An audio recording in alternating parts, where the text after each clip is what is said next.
Alors, j'ai appelé cette intervention paysage étendu ou augmenté, ce qui n'est pas tout à fait la même chose, mais j'ai voulu quand même prendre ces deux termes, entre réalité et fiction.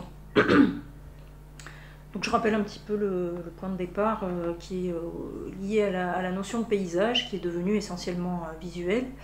Et je dirais que c'est parce qu'elle désigne cette part de l'espace qui se donne à voir, donc, et que le regard permet d'embrasser. Donc il est un cadre, il implique un point de vue, et je dirais qu'on pourrait élargir la perception organique en traversant le paysage de quelque manière que ce soit. Donc il y a d'autres sens qui entrent en action, et selon l'expression voir du pays, c'est en faire l'expérience. On a parlé de l'art comme expérience aussi tout à l'heure. Donc c'est une expérience à la fois sensorielle, culturelle et esthétique, je dirais, et de connaissance évidemment. On n'y voit rien, c'est un titre de l'historien Daniel Arras pour un livre de description de tableaux de grands maîtres. Apprendre à voir, c'est une affaire de décryptage. Les codes, mais aussi les techniques de représentation informent notre vision et forment notre point de vue. Qu'est-ce que voir avec les technologies de l'information à échelle globale? Comment se fabrique le point de vue avec l'appareillage numérique et par le réseau mondial? Et que voit-on? Donc il pourrait paraître paradoxal qu'un point de vue donne accès à une globalité ou à une totalité, car en effet l'organe de vision naturelle que sont nos yeux ne sont en capacité de saisir que ce qui se trouve, se situe dans son champ et à sa portée. Donc je dirais que tout point de vue est situé ou indique une situation. Cela constitue son horizon, son paysage, et il est partiel et limité. Je dirais aussi qu'il est fragmentaire. Un paysage global, s'il existe, est-il donc de la taille de l'augmentation produite par les technologies ubiquitaires, et un point de vue ubiquitaire est-il équivalent à une vision globale? En ce cas, est-il encore un point de vue, puisqu'il ne serait plus situé? La tentation ubiquitaire ou globale n'est pas caractéristique, je dirais, de l'appareillage actuel, mais d'un point de vue qui présente ou représente l'ensemble du paysage et qui peut passer par le détail, la fragmentation ou au contraire par une totalité allégorique de l'infini. On a pu le voir à la Renaissance, mais je ne suis pas historienne d'art, donc je n'irai pas sur ce terrain. En tout cas, dans les deux cas, il s'agit de l'inaccessible à la vue sans un artifice, qui soit un système abstrait ou un appareil concret. Et je dirais que les technologies qui augmentent ou diffèrent cette vue à la mesure de l'homme sont des appareils de vision qui se sont modifiés dans le temps et selon les époques et les développements de la technique. Plus qu'étendre le point de vue, augmenter la vigilance ou la surveillance, ces appareils fabriquent eux-mêmes des points de vue en lieu et place de l'œil. Quels que soient les objectifs, évidemment en tant qu'appareil ou en termes de motivation de ces appareillages, donc mon postulat va être d'observer les orientations, voire les transfigurations de la vision et a fortiori du point de vue qui est et demeure en premier ou en dernier lieu celui de l'être humain en prise avec ses appareils. Qu'en est-il donc de l'accès au paysage et de l'expérience de sa traversée des points de vue et consciences qui s'y restituent ou s'y constituent avec les médias globaux? Et qu'en est-il de perspectives critiques et ouvertes? Donc je propose ici une tentative, c'est un premier essai sur la fabrication du point de vue via les technologies numériques à l'ère des médias globaux, à travers deux pièces, deux exemples qui ne veulent pas servir des généralités, mais se situeraient plutôt au service d'une histoire des relations entre art et technologie, à la croisée du poétique et du social.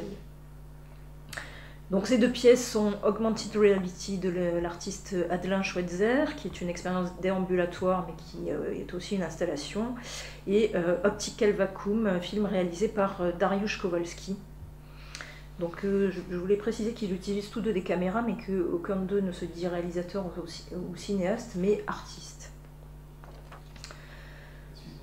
Oui. Alors je vais en parler justement, donc Augmented Reality de Adelin Schweitzer, donc vous pouvez le voir là.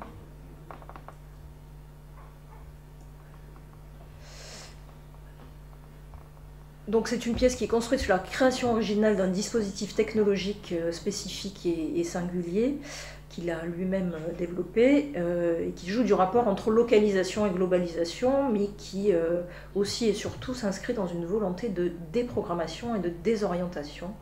On verra tout à l'heure, je vais montrer un extrait de vidéo. Donc Optical Vacuum, qui veut dire vide optique, de Dariusz Kowalski, c'est un film qui constitue sa narration au fil de la captation d'images de webcam et de vidéosurveillance, ce qui signifie qu'il est constitué à partir de systèmes génériques et préétablis, et donc de plans de situation déjà orientés. Je dirais que c'est un questionnement sur les points de vue et images du monde auxquels on nous donne accès. Le titre donc de vide optique en est déjà une réponse critique. Donc ces deux pièces me semblent opportunes dans l'interrogation des imaginaires en devenir et des territoires explorés, mais aussi des dispositifs à inventer, puisqu'on en a parlé, et qu'au minimum, elles aident à appréhender la complexité et les contrariétés des mouvements des lieux, de leurs usages et des projections qui les traversent, les tracent, les dessinent, qu'elles soient passées ou à venir, donc je dirais de leur imaginaire.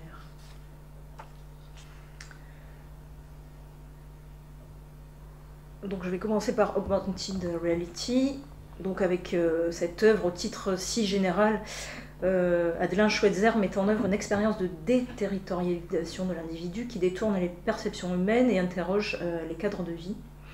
Il s'agit de redécouvrir un territoire grâce à une prothèse électronique qui modifie nos perceptions de la réalité. Il propose à son public une promenade singulière, une expérience au cours de laquelle il va évoluer dans un quotidien transfiguré. Donc pour y participer, l'utilisateur est muni d'un équipement technologique complexe, 2 caméras miniatures, 2 micros omnidirectionnels, une paire de lunettes vidéo, un casque audio immersif, une balise GPS et un ordinateur portable. Le matériel est programmé pour saisir l'environnement perçu en 3 dimensions et le restituer en temps réel. Donc là vous voyez déjà quelques images. On va voir un extrait vidéo tout à l'heure. Sous le titre générique de réalité augmentée, cette pièce évidemment évite avec finesse la qualité d'art technologique et désacralise un petit peu la spécificité d'une prégnance de la technique dans ou sur l'art, les termes ayant d'ailleurs originairement la même signification. Ce qui est surtout notoire ici, c'est que cette généralité figure la condition de l'homme, technologique serait même une tautologie. Il suffit de se référer aux travaux de Leroy-Gourhan qui voit dans la technique une prothèse des fonctions humaines augmentant ses capacités, ou à ceux de Marshall McLuhan, théoricien de l'information, qui pour comprendre les médias les considère comme des prolongements technologiques de l'homme, comme ses extensions. Donc la réalité serait systématiquement augmentée et la technologie serait une condition, ou si ce n'est la condition de l'homme. Donc je vais montrer un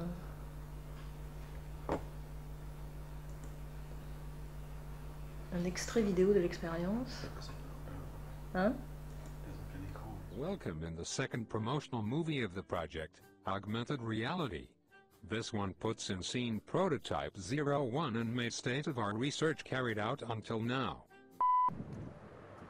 You attend here the ambulatory experiment of Inestad Roth, realized Longchamp Boulevard in the 1st District of Marseille on Saturday, January 31st at 11 o'clock. Through the development of an entirely portable man-machine interface, the project Augmented Reality will seek to question a human being on its perception of reality and the constraints which this one imposes to him.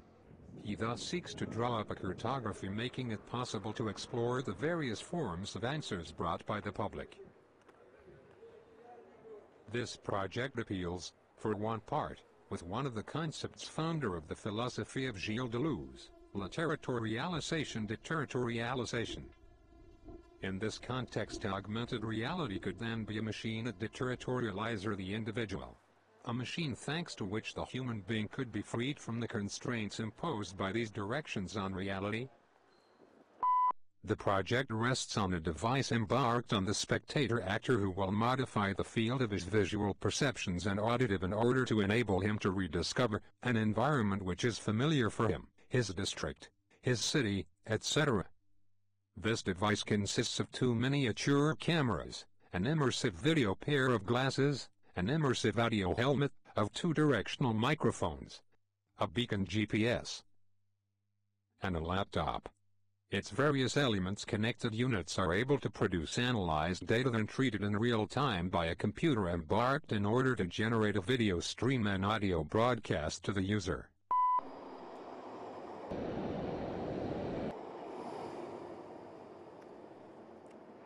In this experiment we are working on 3 levels of vision.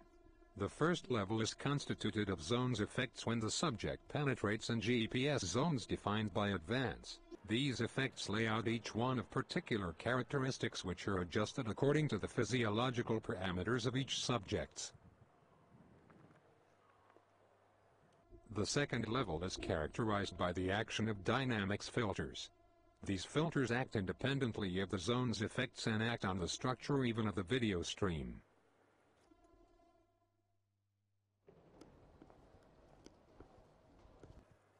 It is artificial creation, like the virtual objects 3D and 2D, which constitutes the third level of increase.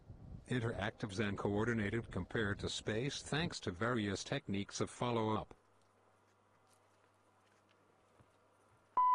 The modification of the sound landscape functions on a similar model of the one applied to the visual environment. Initially, audio universes are related to each zone of effects. Bon, voilà, vous avez vu les effets visuels, pas forcément les effets audio parce que le son n'est pas bon. Je ne vais pas réexpliquer le dispositif, je vais juste le commenter avec une partie sur la localisation et la globalisation, une partie sur les altérations sensorielles, une partie sur la question de la simulation et une autre partie sur la question de la carte et du territoire. Alors que la vitesse a été l'un des paradigmes majeurs apportés par les technologies du XXe siècle, qui réduisaient les distances, notamment par les moyens de transport accélérés et la rapidité de la transmission de l'information, qui remodelaient ainsi l'espace et le temps, faisant déjà annoncer à McLuhan, donc à sa façon, la mondialisation en disant que le XXIe siècle serait celui du village global dont le centre est partout et la périphérie nulle part. La lenteur et la localisation sont ce que propose Adrien Schweitzer avec ce dispositif de Augmented Reality. Alors que la foule urbaine moderne a été décrite et critiquée comme pressée, agitée, affairée par Poe, par Baudelaire, par Engels, où l'individualisme rime avec l'isolement et où la singularité se noie dans la masse, informe et synchronisé, le flâneur solitaire, l'arpenteur des villes apparaît en contrepoint comme une figure gracieuse, capable d'attention autant que d'imagination. À l'inverse de la foule intelligente de ces individus connectés en permanence qui caractérise aujourd'hui notre condition, cela dans les espaces privés où sont introduits radio et télévision puis Internet jusqu'aux technologies portables qui accompagnent nos mouvements dans les espaces publics, nous les ubiquitaires de l'ici et ailleurs simultanés, ce sont ce temps et cet espace propre au corps humain, à ses capacités, à son allure que l'on récupère et dont on prend conscience ici en faisant l'expérience de déplacements localisés auxquels se restreint donc Augmented Reality. Contradiction des termes entre restriction et augmentation, les capacités physiologiques de l'humain qui marche, seulement portées par ses chaussures harnachées de cette lourde machine, contraignante et isolante, ici mises à l'épreuve, sont allégées et augmentées par d'autres sens confrontés à des perceptions altérées de la réalité, qui sont induites dans le programme informatique de l'automate cellulaire. C'est la vision qui est émergée dans un paysage imaginaire, psychédélique parfois, c'est l'audition qui perd ses repères et entend sans comprendre. Ce sont donc la rationalité, la cognition, les habitus qui, par des sensations inattendues, inconnues, les agencent donc nos organes et leur fragile équilibre. Pourtant, culturellement et en partie génétiquement inscrit en nous. Donc la conception de la technologie telle qu'elle est observée, entendue par le roi Gourand ou McLuhan, et telle qu'elle a pu avoir des rôles plus ou moins heureux ou plus ou moins tragiques dans l'histoire de l'humanité, je dirais, est fonctionnelle et fonctionnalisante. fonctionnelle en tant qu'organisme ou extension d'un organe, et fonctionnalisante en tant que finalité utilitaire ou instrumentation ou instrumentalisation de façon néfaste. Donc, prolongement des organes, les technologies en sont aussi les interfaces et s'adressent aux sens qui sont associés à ces organes, en globalité ou partiellement. Par exemple, l'imprimerie convoque l'œil pour la lecture, alors que l'ordinateur est multimédia et digital et ainsi en interaction ou interactivité avec plusieurs sens, jusqu'aux interfaces tactiles ou aux capteurs sensoriels et aux autres automates et technologies de l'automation, machines dites intelligentes et bientôt capables de pénétrer les réactions du cerveau. McLuhan écrivait dans Pour comprendre les médias, ce n'est pas au niveau des idées et des concepts que la technologie a ses effets, ce sont les rapports des sens et les modèles de perception qu'elle change petit à petit et sans rencontrer la moindre résistance. Il continuait, seul l'artiste véritable peut affronter impunément la technologie parce qu'il est expert à noter les changements de perception sensorielle. Donc dans cette expérience proposée par Adrien Schweitzer, c'est en effet aux habitus sensoriels qu'il s'attaque, ceux de l'être humain dans la condition technologique de son époque, faite d'électrique, d'électronique, d'informatique, de numérique, mais aussi des reliquats de mécanique issus des technologies antérieures, ayant eu des effets divers sur les sens et sur les comportements. Donc la machine électronique, l'automate, est ici déréglée de ses fonctions afin de perturber nos repères sensoriels et cognitifs. Et c'est dans cette réciprocité défonctionnalisante que l'expérience a lieu. Expérience sensorielle et sensible, où, à l'inverse de l'automatisme, naît une autre conscience de soi et du monde, de soi dans le monde, tel le principe d'individuation pour le nommer.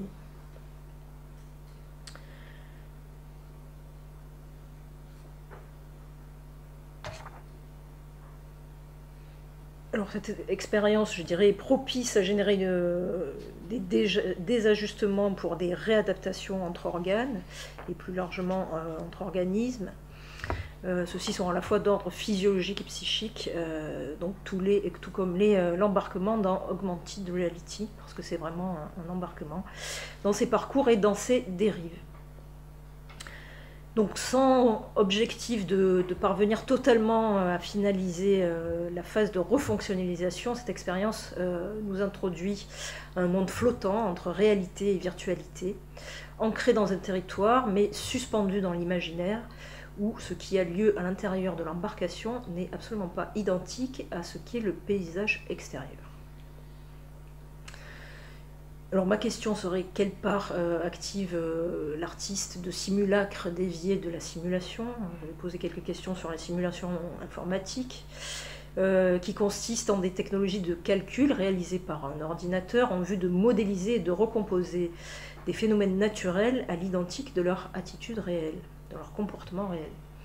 C'est-à-dire que le réel alors simulé a non seulement les mêmes apparences que le référent, l'objet physique et matériel, mais il en a aussi les mêmes mécanismes, les mêmes comportements physiologiques. Il en est un double, une copie, mais virtuelle. Ce qui prête à confusion, car par cette identité, le virtuel peut être confondu avec le réel. Une simulation en informatique n'est pas une représentation, et elle évacue plutôt cette dimension de la différence entre le signe et le référent, propre à toute représentation symbolique, conceptuelle et spirituelle. Telle est la simulation en ce qu'elle s'oppose à la représentation. Celle-ci part du principe d'équivalence du signe et du réel. Donc c'est pour partie l'analyse qu'en faisait Jean Baudrillard dans son livre Simulacre et simulation. C'est ainsi ajouter du même au même, disait-il, alors que la représentation doit être une opération de disparition pour une réapparition transfigurée.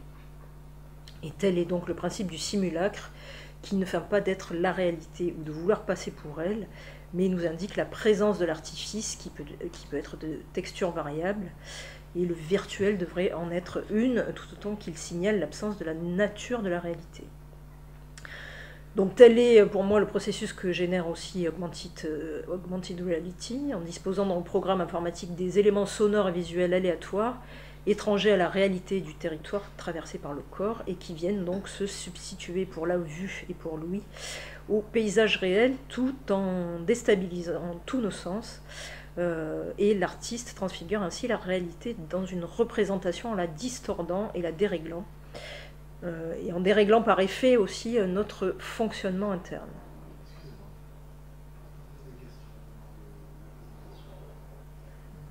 Je vais finir mon petit chapitre, après on va, voilà. Donc nous devenons nous-mêmes le résultat d'une déprogrammation. L'interface homme-machine agit ici dans une forme de double interactivité, en modifiant et déformant l'un et l'autre, et peut-être encore plus l'homme que la machine elle-même. Donc je vais parler, pour finir, de la carte et du territoire, en disant que c'est bien une forme de traversée du territoire qu'est cette expérience. C'est une traversée physique et géographique, une traversée mentale et imaginaire, une traversée symbolique, aussi loin que puisse aller le déplacement perceptif et sensoriel, aussi proche est la limite du déplacement géographique possible avec cette machine. Cet écart appuie donc sur les contradictions entre localité et globalité, et sur l'illusion d'un âge de l'accès. Je détourne ici un titre du livre de Jérémy Rifkin.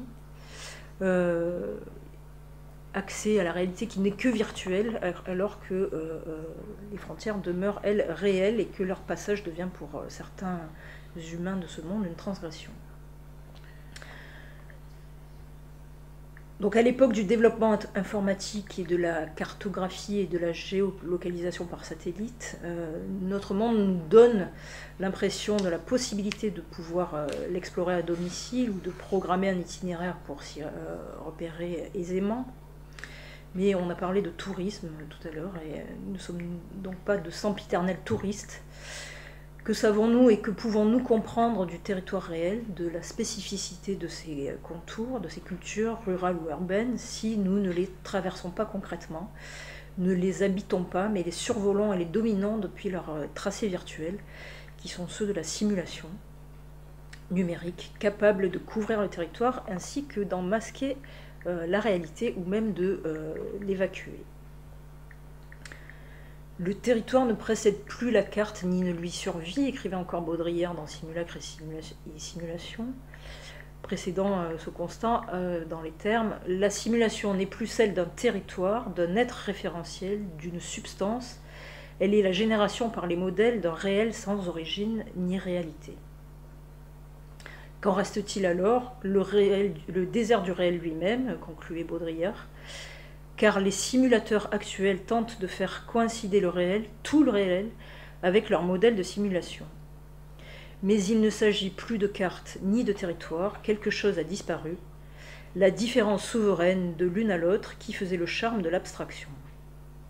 Car c'est la différence qui fait la poésie de la carte et le charme du territoire, la magie du concept et le charme du réel. Et qui fait donc par ailleurs l'intérêt d'une traversée comme expérience, c'est-à-dire comme un vécu et un senti, et donc qui fait de nous des êtres vivants, sentants, pensants, et des participants actifs à ce monde changeant et fluctuant, se faisant et se défaisant éternellement. Donc c'est cette différence entre le territoire et la représentation suggérée dans Augmented Reality qui en fait une expérience, et poétique, je trouve, de surcroît. Jamais la mémoire de l'expérience qui pourrait donner lieu à une cartographie ne sera la réplique identique et reproductible à l'infini du territoire, pourtant défini et limité, que l'on traverse avec ce dispositif-là.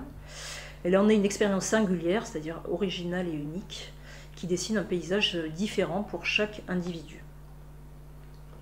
Je vais citer encore Baudrillard, cet imaginaire de la représentation qui culmine et s'abîme dans le projet des cartographes d'une coextensivité idéale de la carte et du territoire disparaît dans la simulation.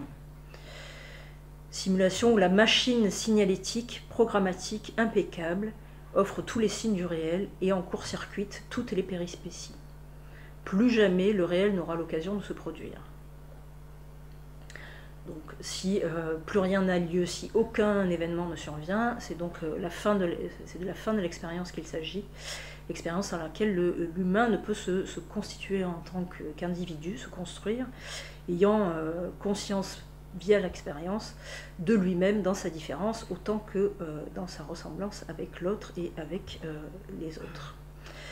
Donc je dirais qu'à travers ce dispositif, c'est au contraire à la possibilité de cette expérience que convie chacun de nous Adelin Schweitzer, en faisant la traversée d'un territoire réel et en générant sa propre cartographie virtuelle, puisque vous voyez que toutes ces visions sont enregistrées.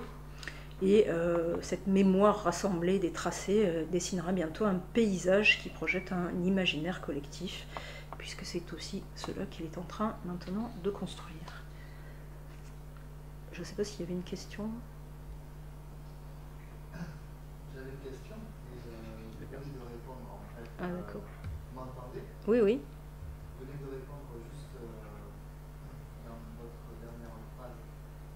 Je me demandais si dans un même espace, on prenait deux personnes différentes, qu'on leur donnait le matériel au même endroit, qu'elles effectuaient les mêmes déplacements. Si les résultats seraient différents, est-ce que ce serait dû à la machine ou est-ce que ce serait dû à la personne? J'ai cru comprendre qu'en fait ce serait essentiellement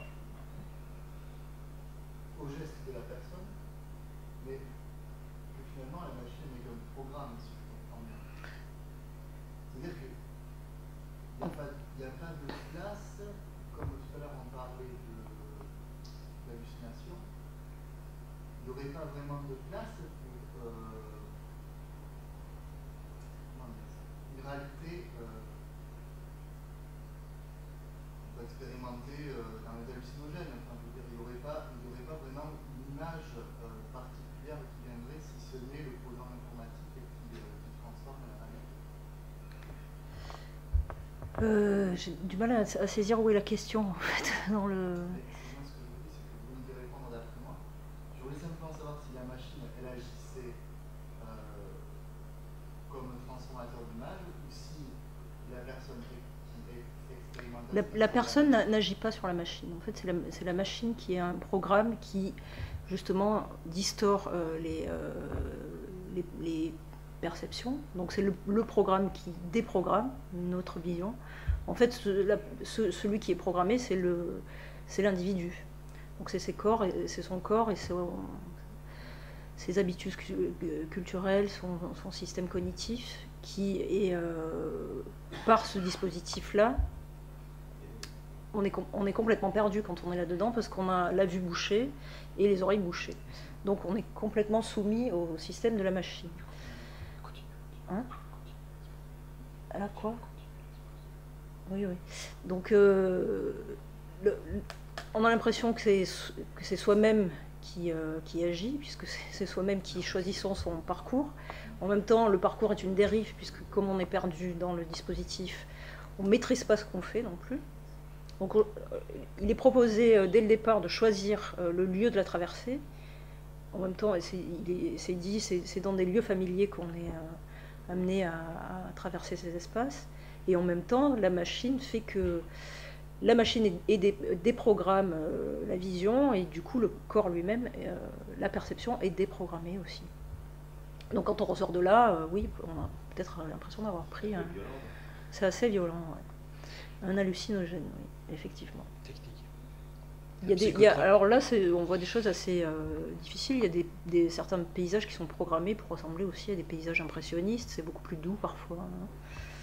Voilà, donc il y a plusieurs programmes aussi qui sont proposés par l'artiste. Je passe au suivant.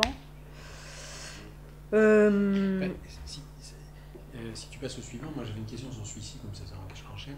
Par rapport à ce qui vient d'être dit, ce que tu as répondu, en fait, l'idée de psychotrope est intéressante parce qu'en fait, le psychisme, c'est l'individu programmé, et le tropisme, en fait, le lieu, le topo, le tropisme, ça devient la machine, quoi. Donc en fait, c'est marrant, il y a un effet de déréalisation qui doit être qui est plus violent, comme tu dis, mais qui doit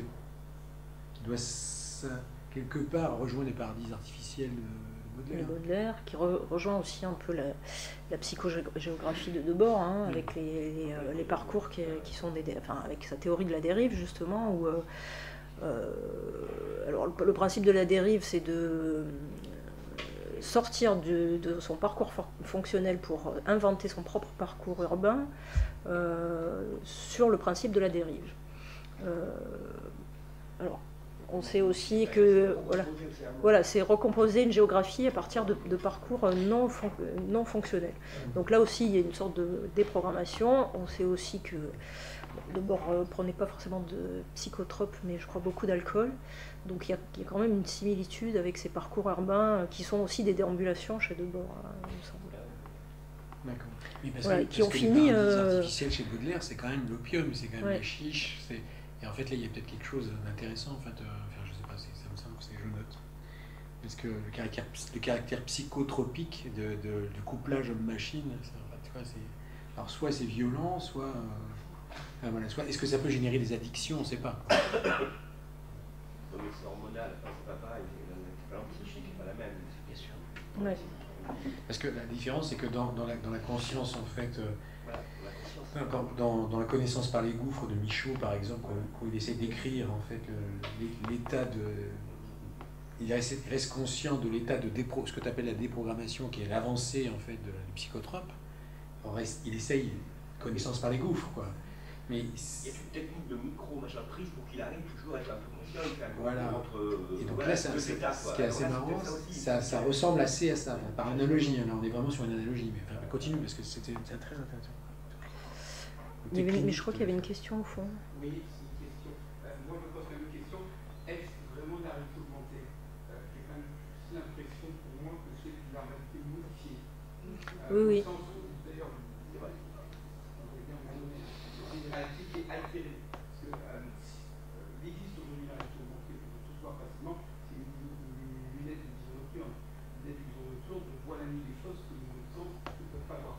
Voilà. Et là, on est plutôt, c'est un petit peu leur titre un peu décalé. Bah, c'est ce que je disais au début, c'est-à-dire que c'est pas un titre en fait. C'est un titre générique réalité augmentée, ça peut vouloir dire plusieurs choses. Donc il a voulu garder ça, pas pour décrire le dispositif lui-même ni l'expérience elle-même, mais en général, dans les technologies embarquées, dans les processus immersifs, on parle de réalité augmentée. Mais donc c'est un titre tellement générique qui décrit rien finalement. Je continue. Enfin, c'est quand même l'industrie de la guerre américaine qui a Oui. fait ça, on peut quand même le dire. Les drones. Oui, mais bien sûr, bien sûr. Dans la réalité augmentée, c'est l'hypervisibilité. Enfin bon, je vais pas tout. Oui, bien sûr. Non. On peut voir dans le désert, même quand il y a du sable. Ouais. C'est pour ça que les Américains nous prêtent les armes que nous n'avons plus. Là où il n'y a rien à voir, il y a encore à voir. Et là, c'est du politique, c'est du moral. Je voulais montrer un long extrait de Optical Vacuum, mais comme le DVD ne marche pas, je vais vous montrer un court extrait qui est en ligne. Je vais juste dire de quoi il s'agit. Donc c'est un film documentaire qui dérive lui aussi vers la fiction, d'un artiste d'origine polonaise qui vit en Autriche et qui s'appelle Dariusz Kowalski. Donc ce film présente ou représente un tour du monde en 24 heures, un tour du monde virtuel évidemment, dont les images sont des captures de plans de caméras de vidéosurveillance ou de webcam placées dans divers lieux dans le monde, mais où rien n'a lieu que le lieu et où il n'y a a priori rien à voir. Donc c'est ce vide optique que déploie l'artiste à partir de ses relevés. Quel accès au paysage, à l'environnement cela crée-t-il? Qu'en est-il de l'information à cet endroit? Et le terme d'information a-t-il encore du sens? Donc Kowalski passe du documentaire à la fiction par la construction d'une narration. On va le voir peut-être après. Mais c'est à partir donc de dispositifs considérés comme ubiquitaires et même totalitaires, qui appareillent un certain regard, ou même un regard certain, c'est-à-dire fait de certitude sur le monde, ou du moins sur des parties du monde, que Kowalski décline des points de vue, ou peut-être il n'y a point de vue. Il n'y a pas de vue. Oui. Donc je vais citer un petit extrait d'un texte de présentation du film par un critique qui s'appelle David Kammerer. Nulle part ailleurs, il n'est question de l'ère du panoptique, un œil qui verrait tout ce qui est encore hors d'atteinte, plus sûrement que par le moyen qui a porté l'omniprésence et la fugacité à l'échelle mondiale, l'Internet. Sur Internet, le paradigme connu à ce jour par notre appareil d'imagerie est devenu invalide. Il n'y a plus une seule perspective centrale, mais plutôt une multitude d'angles de vision, se diffusant par le biais des webcams, aspirant sans cesse des images du flux de données numériques. Donc qui regarde et qui voit, que voit-on, quels sont les appareils de vision, et qui les pose et les dispose, comment et pourquoi faire. Donc s'il n'y a plus de perspective centrale et surplombante comme cité précédemment, bien que ces angles de vue soient très présents dans les réalités urbaines et récurrents dans le film, puisque ce sont donc souvent des images de caméras de surveillance, quelle vue est-elle en train de se construire via l'Internet? Quels en sont les axes? Quels en sont les accès, les paysages, du fragment à la totalité ou d'une totalité composite, ou encore du détail au cosmos, comme ça a été le cas à la Renaissance. Après l'ère du panoptique, on entend aussi parler de anoptique. Le concept tente d'être construit par un groupe de recherche fondé par Olivier Aubert, qui est le créateur du générateur poétique. Donc ce concept de l'anoptique dit que s'il y a encore à faire une représentation modélisée, je cite, « L'anoptisme fait son deuil de l'idée de totalité de l'espace, tout comme de l'objectivité de sa représentation, et insiste au contraire sur l'arbitraire et la subjectivité des points de vue qui président aux architectures et aux modèles qui les déterminent. »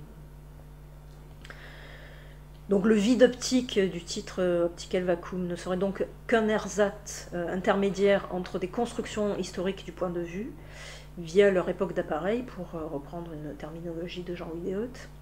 Et donc c'est une critique de l'appareillage systématique et systématiquement bête des modalités en cours de l'Internet que défie peut-être Kowalski par ce titre. Donc par des dispositifs génériques et des perspectives anonymes et impersonnelles, Kowalski a saisi des images figées de lieux publics.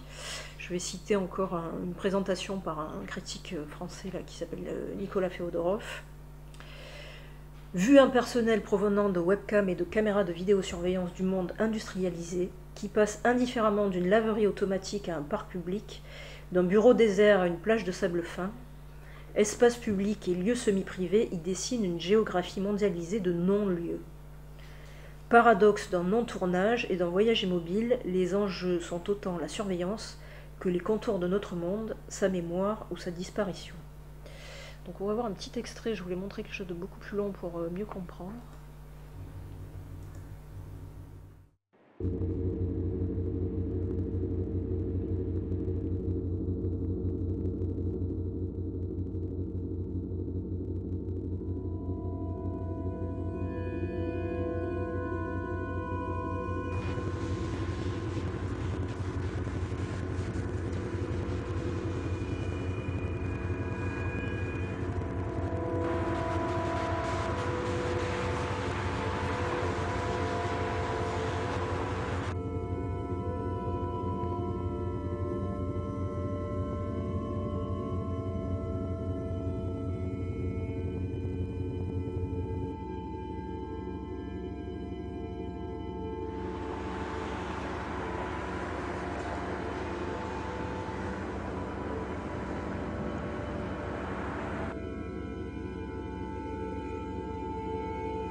So I have to go to bed tonight. I have to go to sleep now. I'm tired. But I don't know how much I can talk into this microphone as I'm lying in bed right now. about to go to sleep. Let's see.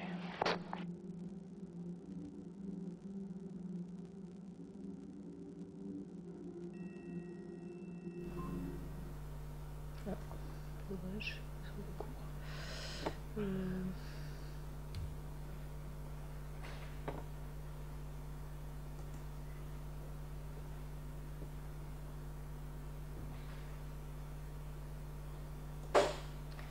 Bon, c'est dommage que ce soit un petit peu court, je vais continuer à expliciter, ça va être beaucoup plus court que le précédent et beaucoup moins théorique.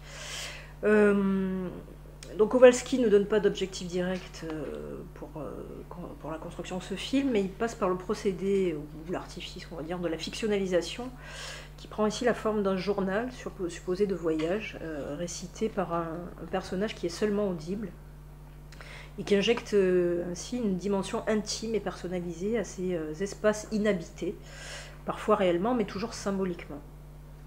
Donc il s'agit d'une fragilité humaine qui s'introduit face à une surpuissante génération d'images, ou du moins s'ils n'en sont pas dignes, un flux visuel insaisissable et tourbillonnant, incessant et surtout insignifiant. Donc le contrepoint est renforcé par le choix du journal enregistré d'un artiste peintre qui nous introduit à sa narration par la façon dont lui il travaille à construire et à produire ses tableaux, c'est-à-dire comment lui fait image. Donc allusion à l'histoire des arts de l'image et aux formes et aux supports qui constituent notre culture du visible.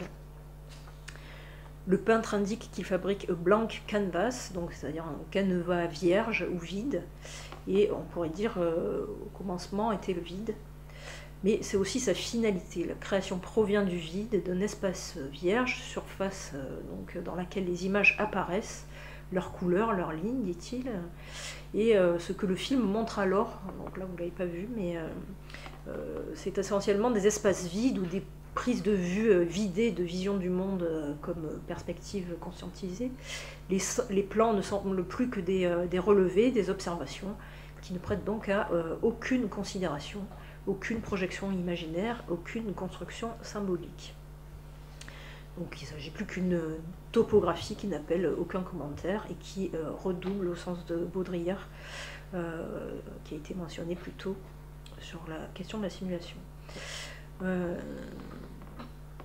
Étrange découverte, donc je dirais, de soi ou du monde, de soi et du monde, à travers ce dédoublement qu'opère le récit entre parole et image. Je voyage pour connaître ma propre géographie. C'est un malade mental qui disait ça à Michelet. Je voyage pour connaître ma propre géographie. Donc n'est-ce pas aussi le but d'un voyage, cet aller-retour entre extérieur, le monde, ses contours, ses habitants et ses habitats, et l'intérieur, soit sa conscience et sa prise ou reprise de conscience. Donc au fil du film, il ne paraît plus réel et accessible que ce qui est dit, raconté donc par le peintre, qui serait la seule possibilité de n'avoir lieu que ce que le personnage donc vit ici et maintenant, à partir de ce qu'il raconte de son activité quotidienne, de son travail de peintre, parce que lui tisse son canevas, il fabrique donc son point de vue, il donne à voir et fait apparaître une image puis une autre, qui sont donc aussi des images mentales. La peinture causa mentale, disait Léonard de Vinci. Donc que font à notre vision les appareils numériques connectés, technologie des médias globaux et de l'information mondialisée? Qu'en est-il donc de notre conscience, de soi-même et du monde, et de soi dans le monde? Je dirais que la réponse aujourd'hui est difficile. Je vais citer Deleuze qui disait « Le plan, c'est la conscience » à propos du cinéma. Donc si on acquiesce avec cet axiome deleuzien et qu'on considère que le paysage, sa composition, son cadrage pourrait être une équivalence du plan cinématographique, et que ce qui se situe dans le champ visuel est ce que perçoit et interprète la conscience, quel que soit l'appareil de vision dont il dispose, on peut sans contester deviser d'une influence des technologies sur notre vision donc, du monde. Donc, je n'aurais pas de conclusion, mais peut-être une méthode qui serait de singulariser le point de vue, quel que soit son appareillage, naturel ou artificiel, minimal ou monumental, local ou global, qui serait de le déprendre de sa technicité standardisée pour le reprendre en main, tout comme le pinceau qui fut un prolongement des doigts, mais aussi de l'œil et encore de l'esprit. Voilà, je vais m'arrêter là.